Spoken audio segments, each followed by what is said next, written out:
নমস্কার, শুভ সন্ধ্যা। আজ আপনাদের সামনে যে কবিতা উপস্থাপন করব তা আপনাদের অতি পরিচিত একটি কবিতা, কবি সুকান্ত ভট্টাচার্যের লেখা ছাড়পত্র।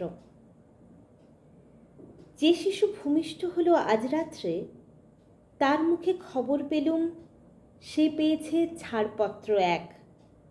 নতুন বিশ্বের দ্বারে তাই ব্যক্ত করে অধিকার, জন্মমাত্র সুতীব্র চিৎকারে। খর্বদেহ নিঃসহায়, তবু তার মুষ্টিবদ্ধ হাত উত্তোলিত উদ্ভাসিত কি এক দুর্বোধ্য প্রতিজ্ঞায়। সে ভাষা বোঝে না কেউ, কেউ হাসে, কেউ করে মৃদু তিরস্কার।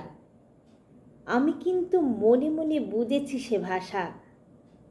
পেয়েছি নতুন চিঠি আসন্ন যুগের, পরিচয়পত্র পরিভূমিষ্ঠ শিশুর অস্পষ্ট কুয়াশা ভরা চোখে। এসেছে নতুন শিশু, তাকে ছেড়ে দিতে হবে স্থান। জীর্ণ পৃথিবীতে ব্যর্থ মৃত আর ধ্বংসস্তূপ পিঠে চলে যেতে হবে আমাদের।